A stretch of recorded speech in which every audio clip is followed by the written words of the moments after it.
சென்னை எழும்பூர் ரயில் நிலையத்தில் நடைபெற்று வரும் மறுசீரமைப்பு பணிகள் காரணமாக ரயில் சேவைகளில் முக்கிய மாற்றங்கள் செய்யப்பட்டுள்ளன. அதன்படி 18ஆம் தேதி வரை சென்னையிலிருந்து கடற்கரை தாம்பரம் வழித்தடத்தில் இரவு நேர ரயில்களான இரவு 8:55, 10:20, 11:30 மணி ரயில்களின் சேவை ரத்து செய்யப்பட்டுள்ளதாக அறிவிக்கப்பட்டுள்ளது. வரும் 15ஆம் தேதி 6 மின்சார ரயில்கள் ரத்து செய்யப்பட்டுள்ளதாக ரயில்வே நிர்வாகம் தெரிவித்திருக்கிறது. எனவே பயணிகள் ரயில் நேரத்தை முன்கூட்டியே சரிபார்த்து தங்கள் பயணத்தை திட்டமிடுமாறு கேட்டுக் கொள்ள வேண்டும் என்று அறிவுறுத்தப்பட்டுள்ளது.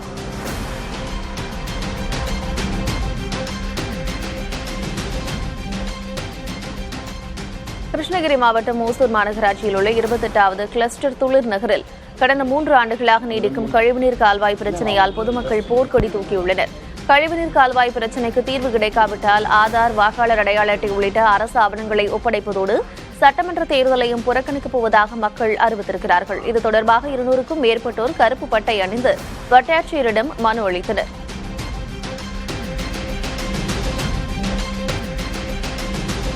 தனியார் செக்யூரிட்டிகளுக்கு தீ விபத்து தடுப்பு பயிற்சி அளிக்கும் திட்டத்தை தீயணைப்புத்துறை டிஜிபி சீமா அகர்வால் சென்னையில் தொடங்கி வைத்தார். அடுக்குமாடி குடியிருப்புகள், மருத்துவமனைகள் மற்றும் வணிக வளாகங்களில் பாதுகாப்பு பணியில் ஈடுபடுவோருக்கு இந்த பயிற்சி வழங்கப்படுகிறது. தமிழ்நாட்டில் உள்ள 184 தீயணைப்பு நிலையங்கள் வாயிலாக சுமார் 6000க்கும் மேற்பட்ட தனியார் பாதுகாப்பு பணியாளர்கள் பயிற்சி பெற இருக்கிறார்கள். திட்டத்தை தொடங்கி வைத்த பின் பேசிய தீயணைப்புத்துறை டிஜிபி சீமா அகர்வால், அடுக்குமாடி குடியிருப்புகளில் தீ தடுப்பு முன்னெச்சரிக்கை ஆய்வுகள் முழுமையாக மேற்கொள்ளப்பட்ட பின்னரே சிஎம்டிஏ அப்ரூவல் வழங்கப்படுகிறது என்றார். மத்திய பட்ஜெட்டில் தமிழகத்திற்கு எதுவும் வழங்கவில்லை என்று கூறி திருப்பூரில் நடந்த திமுக கூட்டத்தில் முட்டையை கையில் பிடித்து கட்சியினர் கண்டனம் தெரிவித்தனர்.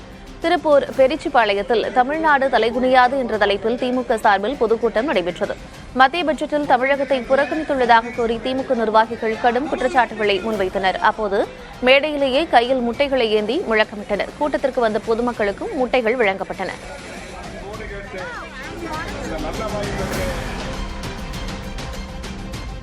மாமல்லபுரம் மற்றும் கொடைக்கானலில் ரோப்கார் சேவை அமைப்பதற்கான சாத்தியக்கூறு ஆய்வுப் பணிக்கான டெண்டரை சென்னை மெட்ரோ சொத்து மேலாண்மை நிறுவனம் வழங்கியுள்ளது.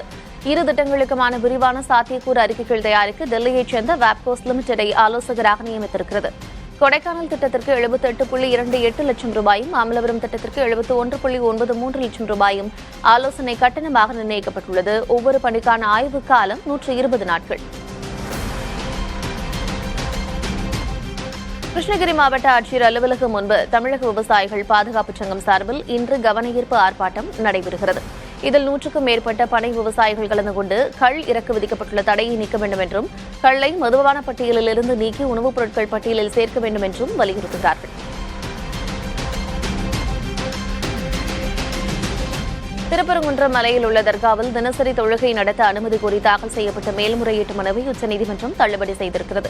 ஏற்கனவே இது தொடர்பான வழக்கை விசாரித்திருந்த உயர்நீதிமன்றம் சட்டம் ஒழுங்கு பிரச்சினையை சுட்டிக்காட்டி ரம்ஜான், பக்ரீத் உள்ளிட்ட முக்கிய நாட்களில் மட்டும் தொழுகை நடத்தலாம் என்று தெரிவித்திருந்தது. இதனை எதிர்த்து இமாம் ஹுசைன் என்பவர் தாக்கல் செய்த மனு உச்சநீதிமன்றத்தில் விசாரணைக்கு வந்தது. அப்போது உயர்நீதிமன்ற உத்தரவில் தலையிட விரும்பவில்லை என்று குறிப்பிட்டு மேல்முறையீட்டு மனுவை உச்சநீதிமன்றம் தள்ளுபடி செய்தது.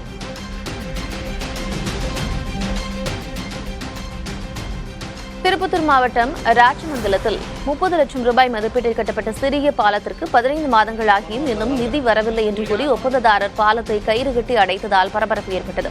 இதனால் மருத்துவமனைக்கு சென்று திரும்பிய தம்பதியினர் உட்பட பொதுமக்கள் செல்ல முடியாமல் கடும் அவதிக்குள்ளாகினர்.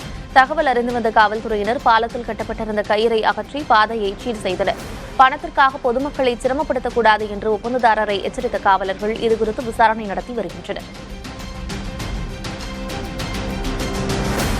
நாமக்கல் மாவட்டம் குமரமங்கலம் ஊராட்சி ஒன்றிய நடுநிலைப் பள்ளியில் கலை நிகழ்ச்சி ஒத்திகையின் போது மயங்கி விழுந்த 3ஆம் வகுப்பு மாணவி ரக்ஷதா சிகிச்சை பலனின்றி உயிரிழந்தார். மாணவியின் மரணம் விஷப்பூச்சி கடித்ததாலா அல்லது உணவு தொடர்பான காரணமா என்பது குறித்து போலீசார் விசாரணை நடத்தி வருகின்றனர். பள்ளியின் 100ஆண்டு விழாவுக்கான ஒத்திகையில் பங்கேற்ற போது மாணவி திடீரென மயங்கி விழுந்து உடலில் தடிப்புகள் ஏற்பட்டதாக கூறப்படுகிறது. இவர் திருச்செங்கோடு அரசு மருத்துவமனைக்கும் பின்னர் நாமக்கல் அரசு மருத்துவமனைக்கும் கொண்டு செல்லப்பட்ட நிலையில் உயிரிழந்தார். விசாரணையில் மாணவி கடந்த 1 மாதமாக மருத்துவ சிகிச்சையில் இருந்து வந்ததும் அசைவ உணவு தவிர்க்க அறிவுறுத்தப்பட்ட நிலையில் வீட்டிலிருந்து கொண்டு வந்த அசைவ உணவை உண்டதாகவும் தெரியவந்திருக்கிறது. பிரேத பரிசோதனை அறிக்கை வந்த பின்பே இறப்புக்கான காரணம் உறுதி செய்யப்படும் என்று போலீசார் தெரிவித்தனர். தஞ்சை பெரிய கோயில் வளாகத்தில் பாம்பு கடித்த சிறுமியை அங்கு பணியில் இருந்த காவல் உதவி ஆய்வாளர் மீட்டு மருத்துவமனையில் அனுமதித்தார். கேரளாந்தகன் வாயிலுக்கும் ராஜராஜன் வாயிலுக்கும் இடையில் உள்ள புல்தரையில் விளையாடிக் கொண்டிருந்த 8 வயது சிறுமியை பாம்பு கடித்தது. தகவல் அறிந்ததும் அந்த பகுதியில் பணியில் இருந்த போக்குவரத்து காவல் உதவி ஆய்வாளர் ராஜகண்ணன் சிறுமியை உடனடியாக தனது இருசக்கர வாகனத்தின் மூலம் தஞ்சாவூர் அரசு மிராசுதார் மருத்துவமனையில் சேர்த்தார். பின்னர் தஞ்சாவூர் மருத்துவக் கல்லூரி மருத்துவமனையில் அனுமதிக்கப்பட்டு சிறுமிக்கு சிகிச்சை அளிக்கப்பட்டு வருகிறது.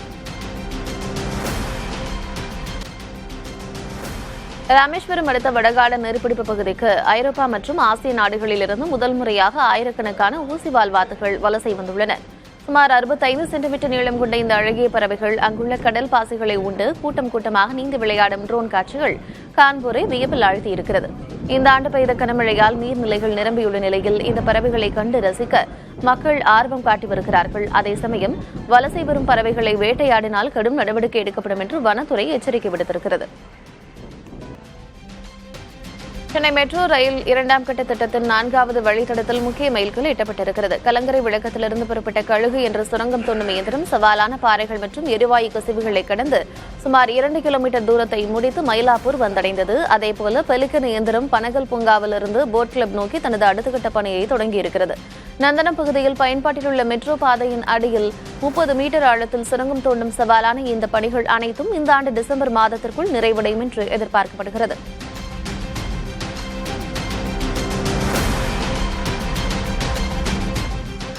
சென்னை மெட்ரோ 2ஆம் கட்ட பணிகளில் பூந்தமல்லி முதல் வடபழனி வரையிலான வழித்தடத்தில் நாளை முதல் 3 நாட்களுக்கு ரயில்வே பாதுகாப்பு ஆணையர் AM சௌத்ரி இறுதி ஆய்வை மேற்கொள்கிறார்.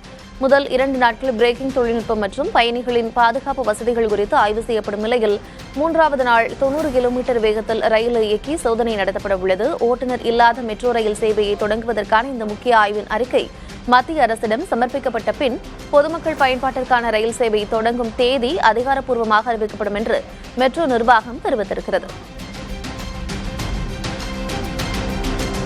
சென்னையில் சாலைகளில் சுற்றித் திரியும் மாடுகளால் ஏற்படும் விபத்துகளை தடுக்க முதற்கட்டமாக மாநகராட்சி காப்பகங்களில் உள்ள 850 பசுக்களுக்கு மைக்ரோ சிப் பொருத்தி உரிமம் வழங்க முடிவெடுக்கப்பட்டிருக்கிறது. 100 ரூபாய் கட்டணத்தில் இந்த சிப் பொருத்தப்படும். வரும் மார்ச் 18ஆம் தேதிக்குள் உரிமம் பெறாத மாடுகளுக்கு 25,000 ரூபாய் வரை அபராதம் விதிக்கப்படும் என்றும் தொடர்ந்து விதி மீறலில் ஈடுபட்டால் மாடுகள் பறிமுதல் செய்யப்படும் என்றும் மாநகராட்சி எச்சரித்திருக்கிறது. சென்னையில் சுமார் 22,700 பசுக்களையும் இந்த வரைமுறைகள் கொண்டுவர அதிகாரிகள் தீவிரமாக ஈடுபட்டிருக்கிறார்கள். பட்டு நகரமான காஞ்சிபுரத்தில் 50 ஆண்டுகால பாரம்பரியமிக்க அண்ணா பட்டு கூட்டுறவு சங்கத்தை முற்றுகையிட்டு 100க்கும் மேற்பட்ட நெசவாளர்கள் திடீர் உள்ளிருப்பு போராட்டத்தில் ஈடுபட்டனர். கடந்த 2 மாதங்களாக ஜரிகை உள்ளிட்ட மூலப்பொருட்கள் வழங்கப்படாததால் தங்கள் வாழ்வாதாரம் பாதிக்கப்பட்டுள்ளதாக அவர்கள் குற்றம் சாட்டினர். அதிகாரிகளின் அலட்சியத்தால் விற்பனை நிலையங்களில் சேலை ரகங்கள் குறைந்துள்ளதாகவும் இதனால் வாடிக்கையாளர்கள் தனியார் கடைகளுக்கு செல்லும் அவல நிலை ஏற்பட்டுள்ளதாகவும் நெசவாளர்கள் வேதனை தெரிவித்தனர். கூடுதல் இயக்குநர் பேச்சுவார்த்தை நடத்தி விரைவில் ஜரிகை வழங்க நடவடிக்கை எடுப்பதாக உறுதியளித்ததை தொடர்ந்து போராட்டம் கைவிடப்பட்டது.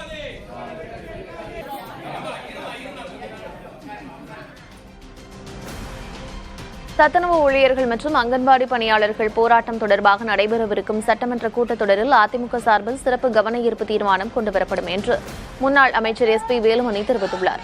காலமுறை ஊதியம் உட்பட பல்வேறு கோரிக்கைகளை வலியுறுத்தி சத்துணவு மற்றும் அங்கன்வாடி பணியாளர்கள் 7வது நாளாக போராட்டத்தில் ஈடுபட்டனர்.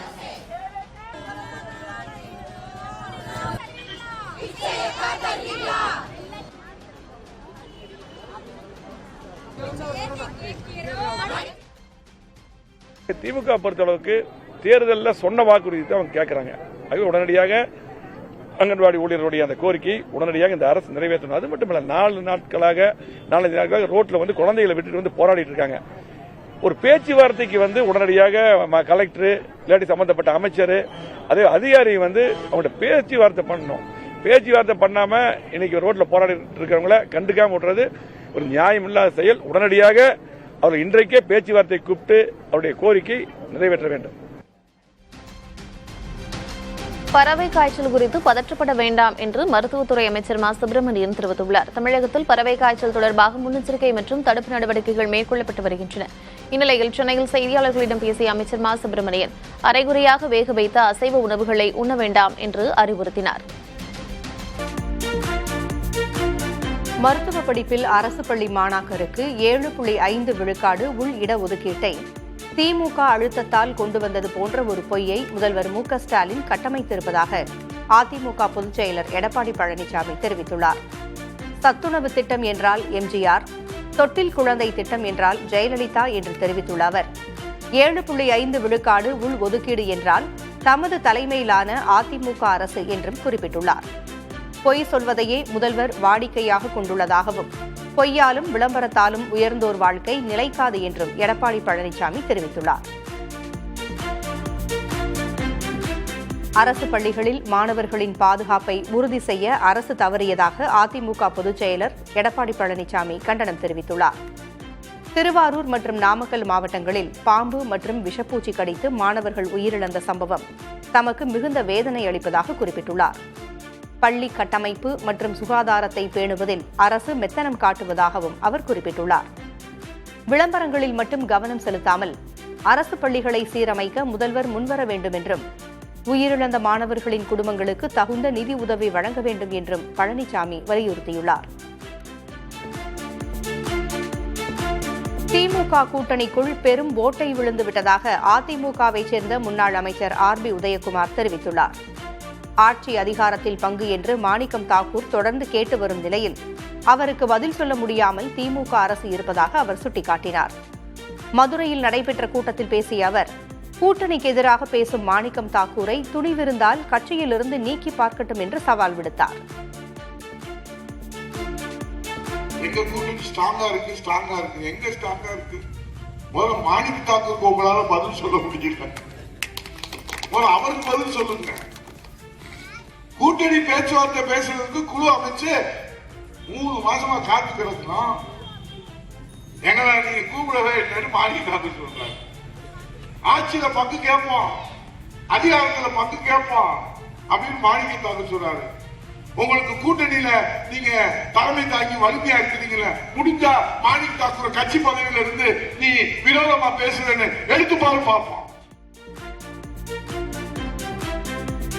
இந்த ஆண்டு எலக்ட்ரானிக்ஸ் உற்பத்தி துறையில் தமிழ்நாடு 18 மில்லியன் வளர்ச்சி அடைந்துள்ளதாக அமைச்சர் டி.ஆர்.பி. ராஜா தெரிவித்துள்ளார். சென்னை நந்தம்பாக்கம் வர்த்தக மையத்தில் தொடங்கிய சோர்ஸ் இந்தியா 2026 என்ற 15வது எடிஷன் நிகழ்ச்சியில் பங்கேற்ற அமைச்சர் டி.ஆர்.பி. ராஜா அதன் பிறகு செய்தியாளர்களை சந்தித்தார். அப்போது உலக அளவில் எலக்ட்ரானிக்ஸ் உற்பத்தி துறையின் மையமாக தமிழ்நாடு மாற வேண்டும் என்பதுதான் திமுக அரசின் நோக்கம் என்று கூறினார். 26 எனக்கு தெரிஞ்சு டேட்டா இன்னும் வெளியில் வரல முழுமையாக. ஆனால் எனக்கு தெரிஞ்சு அது 45 billion overall data, India data. So அதில் குறைஞ்சபட்சம் ஒரு 18 பில்லியன் தமிழ்நாடு வந்து ஒரு 18 பில்லியனாவது நிச்சயமாக செஞ்சுருக்குன்னு நான் நம்புகிறோம். தமிழ்நாடு இந்தியாவில் நம்பர் 1 மாநிலமாக மட்டும் இல்லாமல் இனி குளோபல் சவுத்தோட லாட்டின் அமெரிக்கா, ஆப்பிரிக்கா, ஏசியா போன்ற இந்த பகுதிகளில் இருக்கும் அனைத்து நாடுகளுக்கும் ஒரு ஹப்பாக ஒரு மையமாக, ஒரு எலக்ட்ரானிக்ஸ் மேனுஃபேக்சரிங் மையமாக திகழ வேண்டும். சென்னை தியாகராய நகரில் உள்ள தமிழக பாஜக தலைமை அலுவலகத்தில் அக்கட்சியின் தேசிய அமைப்பு பொதுச் செயலர் பி.எல். சந்தோஷ் அண்ணாமலையுடன் ஆலோசனையில் ஈடுபட்டார். சமீபத்தில் தனக்கு அளிக்கப்பட்டிருந்த 6 சட்டமன்ற தொகுதிகளுக்கான தேர்தல் பொறுப்பாளர் பதவியிலிருந்து விலகுவதாக அண்ணாமலை அறிவித்திருந்தார். இந்நிலையில் சென்னை வந்துள்ள பி.எல். சந்தோஷ் அண்ணாமலையோடு ஆலோசனை மேற்கொண்டார். அப்போது மாநில தலைவர் நயினார் நாகேந்திரன், கேசவ விநாயகன் ஆகியோரும் உடன் இருந்தனர். இச்சந்திப்பில் வாக்குச்சாவடி அளவில் கட்சியை வலுப்படுத்தும் வகையில் அண்ணாமலைக்கு சக்தி கேந்திர பொறுப்பு வழங்கப்படுவது குறித்து ஆலோசிக்கப்பட்டதாக தகவல்கள் வெளியாகியுள்ளன. தமிழக பாஜக அமைப்பு பொதுச் செயலர் பதவியிலிருந்து நீக்கப்பட்டிருந்த கேசவ விநாயகன் வட தமிழகத்தின் RSS மாநில செயற்குழு உறுப்பினராக நியமனம் செய்யப்பட்டுள்ளார். தமிழ்நாட்டில் சமுதாய நல்லெண்ணத்திற்கான சத்பாவ் என்ற பொறுப்பிலும் அவர் செயல்படுவார் என்று RSS தரப்பில் தெரிவிக்கப்பட்டுள்ளது. இந்திய கிரிக்கெட் அணியின் முன்னாள் கேப்டன் ராகுல் டிராவிட் தனது குடும்பத்துடன் மாமல்லபுரத்தில் உள்ள சுற்றுலா தலங்களை கண்டு ரசித்தார். வெண்ணெய் உருண்டை பாறை, கடற்கரை கோயில் உள்ளிட்ட இடங்களில் வரலாற்று தகவல்களை வழிகாட்டியிடம் ஆர்வத்துடன் கேட்டறிந்த அவர் தனது குடும்பத்தினருடன் புகைப்படம் எடுத்துக் கொண்டார். ரசிகர்கள் சிலர் அவரிடம் செல்ஃபி எடுக்க முயன்றபோது தனிமையை விரும்பி வந்திருப்பதாக கூறி அதனை தவிர்த்தார்.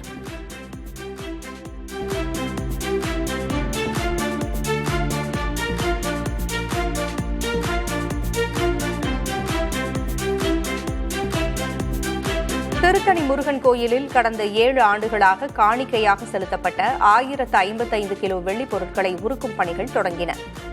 இந்து சமய அறநிலையத்துறை உத்தரவின்படி ஓய்வு பெற்ற உச்சநீதிமன்ற நீதிபதி துரைசாமி ராஜு முன்னிலையில் மலைக்கோயில் வள்ளி திருமண மண்டபத்தில் பணிகள் நடைபெற்று வருகின்றன. சென்னையைச் சேர்ந்த தனியார் நிறுவனத்தின் மூலம் 5 நாட்களுக்கு இரவு பகலாக நடைபெறவுள்ள இந்த உருக்கும் பணியின் முடிவில் பெறப்படும் வெள்ளிக்கட்டிகள் பாதுகாப்பாக வங்கியில் இருப்பு வைக்கப்படும் என்று கோயில் நிர்வாகம் தெரிவித்துள்ளது.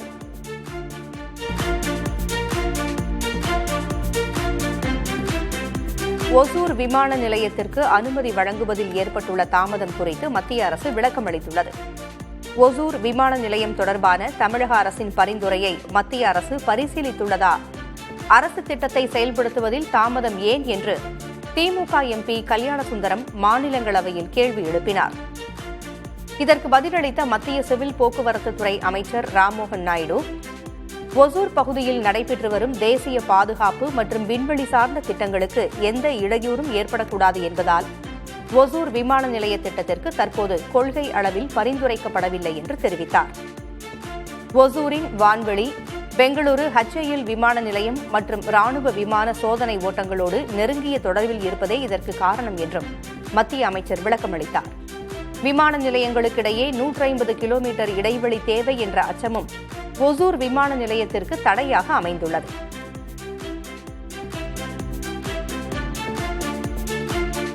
ஈரோடு தாளவாடி மலைப்பகுதியில் விவசாய தோட்டத்தில் நுழைந்த யானைகளை வனத்துறையினர் வனப்பகுதிக்குள் விரட்டினர்.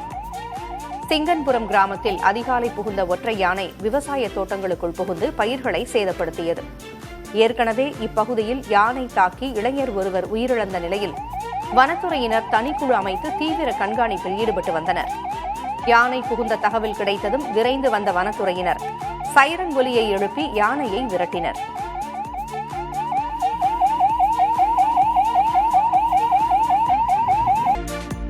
தஞ்சை மாவட்டம் ஒரத்தநாட்டிற்கு அருகே வெட்டிக்காடு பகுதியில் போதிய பேருந்து வசதி இல்லாததை கண்டித்து பள்ளி மற்றும் கல்லூரி மாணவர்கள் சாலை மறியலில் ஈடுபட்டனர். காலை நேரங்களில் தஞ்சாவூர் மற்றும் ஒரத்தநாடு கல்வி நிறுவனங்களுக்கு செல்ல பேருந்துகளில் இடமில்லாமல் படிக்கட்டில் தொங்கியபடி அபாயகரமாக பயணிப்பதாக மாணவர்கள் குற்றஞ்சாட்டினர்.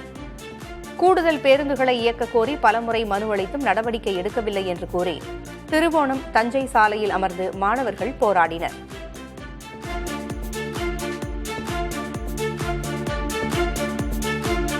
சேலம் மாவட்டம் சங்ககிரியில் தெருநாயை கொலை செய்து குப்பை வாகனத்தில் ஏற்றிச் சென்ற தூய்மைப் பணியாளர்கள் மீது காவல்துறையினர் வழக்கு பதிவு செய்துள்ளனர். விலங்குகள் நல அமைப்பினர் அளித்த புகாரின் அடிப்படையில் இந்த நடவடிக்கை எடுக்கப்பட்டுள்ளது.